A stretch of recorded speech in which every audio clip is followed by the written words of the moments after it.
வணக்கம், நான் உங்கள் டாக் ரிவ்யூ பாயிண்ட். நம்ம டுடே ரிவ்யூ பண்ற படம் F1 த மூவி இன் தமிழில் சுருக்கமான பார்வையை பகிர்ந்துள்ளேன். சாராம்சம்: ஷோனி ஹைஸ், பிராட் பிட் 1997 மிக திறம்பட F1 ஓட்டுநராக இருந்தார். ஒரு தீவிர விபத்து அவரை ஓய்வுக்கு கூட்டியது. 30 ஆண்டுகள் கழித்து பழைய தோழன் ரூபன் செர்வாண்டஸ் ஜாவியர் பார்டம் அவரை ஓடிப்பதற்காக மீண்டும் F1க்கு அழைக்கிறார்.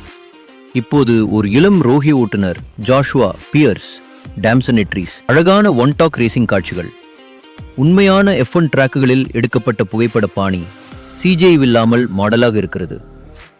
பிராட் பிட்டின் ஷார்ப் அறிமுகம், ஹான்ஸ் சிமரின் இசை மற்றும் கிளவுடியோ மிராண்டாவின் ஒளிப்பதிவு ஒவ்வொரு காட்சிக்கும் வெட்டிவிடும் தாக்கத்தை கூட்டுகிறது.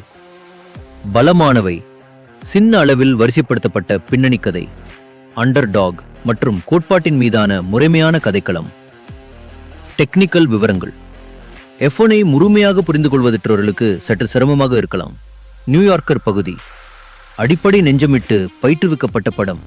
இலக்கை தவிர பாதை அழகாக வடிவமைக்கப்பட்டுள்ளது. தமிழ் பார்வையில் கவனிக்க: உண்மை F1 சூழல். டிராக்குகளில் நடைபெறும் இடுகட்சி உடலில் எடுக்கப்பட்ட காட்சிகள் புனைவுகளை விட உயிருடன் கூடிய அனுபவத்தை தருகின்றன. பிதாமகன் உறவு, ஐக்கிய போட்டியாளர் உறவு ட்ரமாவும் நெஞ்சுக்குடுப்பட்ட சண்டைக்கும் இடையில் நன்றாக வேலை செய்கிறது. பழைய புதிய தலைமுறை போட்டி, ஒரு கிளித்தலை F1ஐ மீடுக்கும் பயணம் கதையை சுவைத்தெடுக்கும் விதமாக அமைந்துள்ளது. உங்கள் பார்வைக்கு F1 ஆர்வலர்கள், ஃபீனியில் பதற கிடைக்கும் ரேஸ் காட்சிகள் தொழில்நுட்ப பூர்வமான நிலையில் பார்க்க வேண்டிய படம். ஆனால் வாகன உறவுகளும் மென்பொருள் அழகும். டாக்ரீஸ் தமிழில் தயார் செய்யும் முன்மொழிவு. நீங்கள் F1க்கு ஆர்வமுள்ளவராக இருந்தால் தொழில்நுட்ப பக்கம் விட்டாலும் இக்காட்சி உங்களை விலகவிடாது.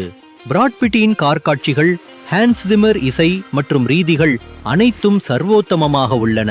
ஆனால் நேர்மையான கதையின் சதாப்தா இல்லை எனில் கவனமாக சென்று பார்த்தால் நல்ல அனுபவம். உங்களது கருத்து என்ன? கமெண்ட் பாக்ஸில் சொல்லுங்க.